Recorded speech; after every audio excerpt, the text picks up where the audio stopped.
Hello बच्चों, class 6 chapter 3 भिड़ंत। यह कहानी विद्यालय में परंपरावादी पढ़ाने के तरीके पर प्रश्न चिन्ह उठाता है। विद्यालय को चाहिए कि विद्यार्थियों को नए तरीके से पढ़ाया जाए। यह कहानी इसी टॉपिक पर से लिया गया है। इस कहानी का नाम है भिड़ंत। बुद्धि न हाट बिकाए, यानी बुद्धि न तो ही बाजार में बिक सकता है। हाट मतलब बाजार। बुद्धि न चोर चुराए, यानी बुद्धि को चोर भी चुरा नहीं सकता है। बुद्धि चढ़े जब शान, यानी बुद्धि जब बढ़ जाता है, लोग बुद्धि का इस्तेमाल भरपूर तरीके से करते हैं, तब चमकी सकल जहान। वह व्यक्ति बहुत ही बुद्धिमान और मन से या धन से सभी तरह से वह महान हो जाता है, ताकतवर हो जाता है। बुद्धि न बांधो भाया, यानी बुद्धि को सिमट कर नहीं रखो, संकुचित होकर मत रखो, यानी उसे बुद्धि को बढ़ाओ। नहीं तो बूढ़ी नाया, यदि तुम बुद्धि को सिकुड़ कर सिमट कर रखोगे तो वह तुम्हारे नैया को डुबा सकता है। इसलिए बुद्धि को बढ़ावा दो। और बुद्धि कहाँ से बढ़ेगा? पहला चीज़ है विद्यालय से। तो टीचर बोलते हैं, तो साहेबान, बुद्धि के मामले में कौन बड़ा है कौन छोटा, कौन खरा है कौन खोटा, इसका जवाब किसके पास? अजी बुद्धि के सिवा और किसके पास? बिल्कुल ताज़ा वाक़या है। एक स्कूल में एक थे बुद्धिनाथ पंडित, एक था बुद्धू प्रसाद, एक गुरु एक चेला। पंडित बुद्धिनाथ सचमुच बुद्धि के नाथ, काफी सन्नाम। बुद्धू से बुद्धू को बना देते अक्लवान। कैसे? घिस घिस कर, मांझ मांझ कर। पढ़ाने का ढंग भी अनूठा। बात शुरू होती कहानियों से, बात पहुंच जाती नतीजे तक। बहुत गुमान था लोगों का पंडित जी पर, पंडित जी को भी खुद पर कम गुमान न था। अब आइए दूसरी ओर। उनका एक नया छात्र था गणेश।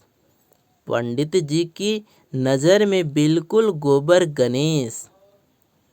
मोटी मोटी बातें भी नहीं समझ पाता था वह। जैसे उस दिन की बात, पंडित बुद्धिनाथ कहानी सुना रहे थे।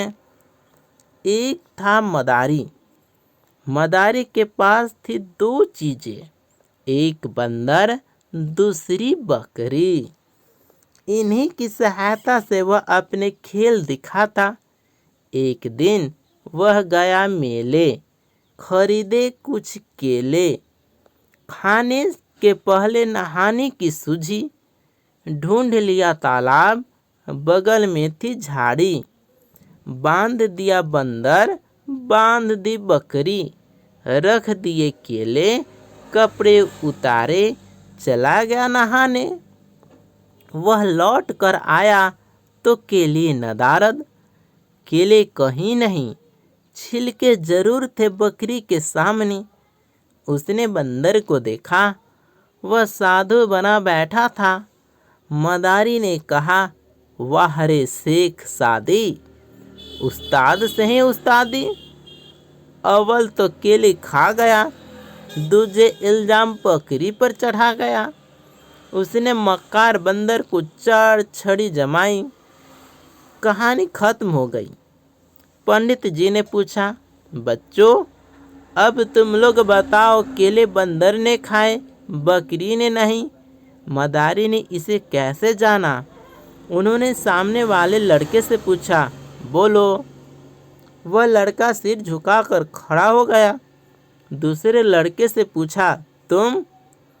लड़के ने कहा, सर गिलहरी ने बताया होगा। पंडित जी ने कहा, यह गिलहरी कहाँ से टपक पड़ी? सभी लड़के हंस पड़े। आखिर बुद्धिनाथ पंडित ने बताया, बकरी केले खाती तो केले के छिलके भी खा जाती। यह अकल तो बंदर के पास ही है, वह केले छील सकता है। छिलके पड़े हुए थे, जाहिर हो गया कि केले किसने खाए। केले खा गया बंदर, छिलके रख दिए बकरी के आगे। क्यों?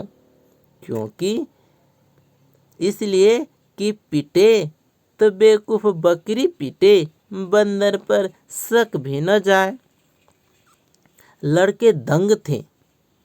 कुछ के मुंह से निकला इस, कुछ के मुंह से निकला वाह। कुछ ने अपनी अक्ल को कोसा, मगर एक लड़का इनसे अलग था। उसने न इस कहा न वाह। वह था गणेश। पंडित जी की त्योरी चढ़ गई। उन्होंने पूछा, क्यों गोबर गणेश, कहानी समझ में नहीं आई? गणेश उठकर खड़ा हो गया, बोला, सर कुछ समझ में आई, कुछ नहीं। पंडित जी ने पूछा, कितनी समझ में आई, कितनी नहीं? गणेश ने कहा, सर बंदर ने केले खाए, उसने केले के छिलके डाल दिए बकरी के आगे। पंडित जी बोले, तो? गणेश ने कहा, मगर बकरी तो छिलके खाती है। छिलके उसके सामने पड़े रहे, उसने खाए क्यों नहीं? पंडित जी भन्ना कर बोले, नहीं खाए तो नहीं खाए, तुम्हें इससे क्या? गणेश ने कहा, तब तो बकरी बंदर से ज़्यादा चालाक निकली। उसने छिलके नहीं खाए, पाप का सबूत पड़ा रहा। बंदर की मकारी पकड़ी गई, फिर बकरी बेवकूफ कैसे हुई? पंडित जी बिगड़ कर भूत। उन्होंने डांट दिया, बैठ जाओ बुद्धू प्रसाद। लड़के डर के मारे चुप। उस दिन से गणेश का नाम हो गया बुद्धू प्रसाद। यह थी बुद्धिनाथ और बुद्ध प्रसाद की पहली भिड़ंत। आगे भी भिड़ंत होती रही। पंडित जी चेले को डरा कर चुप कर देते। एक दिन पंडित बुद्धिनाथ क्लास में आए। वे पूरी तरह से तैयार होकर आए थे। बोले, बच्चों, यहाँ की पढ़ाई पूरी होने को आई, तुम लोग अपने अपने घर जाओगे, मगर कविता की भाषा में कहूँ तो शिक्षा अभी अधूरी है। कितनी लंबी दूरी है, जीवन में पग पग पर परीक्षा आएगी, कदम कदम पर इम्तिहान। सारा क्लास उन्हें आदर से सुन रहा था। पंडित जी खुश हुए। उन्होंने फिर एक कहानी उठा ली। बोले, बहुत दिनों की बात है, कौशल के राजा कहीं जा रहे थे। संयोग देखे कि काशी के राजा भी उसी रास्ते से आ रहे थे। एक ही समय, एक ही रास्ता, रास्ता भी संकरा और दोनों राजा रथ पर। दोनों के रथ आमने सामने रुक गए। अब एक रुके तो दूजे जाए। दोनों रथ साथ साथ नहीं जा सकते थे, मगर सवाल टेढ़ा था, कौन पहले जाए, कौन तब तक रुका रहे? दोनों राजा, दोनों के मान का प्रश्न। कोई किसी से कम नहीं, कोई पीछे हटे तो कैसे? फिर क्या किया जाए? राजा रथों में बैठे रहे। दोनों के सारथी बात करने लगे। कौशल के सारथी ने कहा, तुम जरा परे हट जाओ, मेरे रथ को निकल जाने दो। काशी के सारथी ने कहा, तुम ही जरा परे हट जाओ ना, मेरा रथ निकल जाए।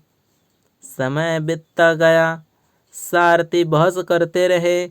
आखिर वे एकमत हुए। तय हुआ, जो महान हो वह पहले जाए। दोनों सारथी अपने अपने राजा के गुणों का बखान करने लगे। कौशल के सारथी ने कहा, मेरे नरेश पराक्रमी हैं, प्रतापी हैं।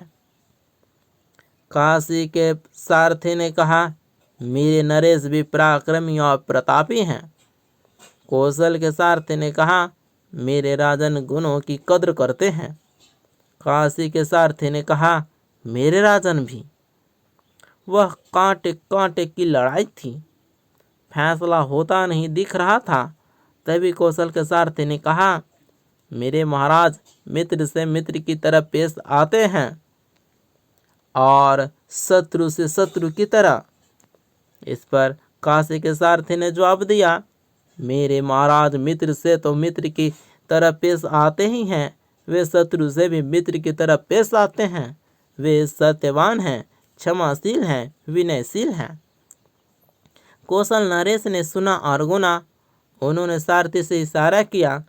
सारथी ने रथ पीछे खिसका लिया। काशी नरेश की महानता सिद्ध हो चुकी थी। वे खुशी खुशी पहले प्रस्थान करने लगे थे। कहानी पूरी हो चुकी थी। पंडित बुद्धिनाथ बोले, बच्चों, यह निर्णय सही था ना? छात्र बोले, बिल्कुल सही सर। पंडित जी बोले, हाँ बच्चों, मित्र को तो सभी मित्र मानते हैं, लेकिन बड़ा वह है जो शत्रु को भी मित्र माने। गणेश ने उठकर कहा, क्षमा करें सर, यह कहानी भी साफ नहीं है। पंडित जी भन्ना कर बोले, क्या साफ नहीं है? गणेश ने कहा, सर, महानता वाणी से नहीं, आचरण के द्वारा प्रकट की जाती है। काशी नरेश यदि सचमुच महान होते तो वे पहले ही अपने रथ को पीछे कर लेते। बुद्धिनाथ पंडित का सिर चकरा गया। वे बोले, तो कौन महान था? गणेश बोला, सच पूछा जाए तो कोई नहीं। पंडित जी ने पूछा, फिर भी दोनों में से एक को चुनना होगा तो? गणेश बोला, तब कौशल नरेश सर, वे कद्रदान थे। उन्होंने सत्य को स्वीकारा। उन्होंने कोई दावा भी नहीं किया। पंडित बुद्धिनाथ फिर सिर पकड़कर बैठ गए। उन्होंने कहा, मैं हारा, तू जीता। मैं तुझे आदमी नहीं बना सका, काठ के उल्लू। पंडित जी अपना वाक्य पूरा भी नहीं कर सके।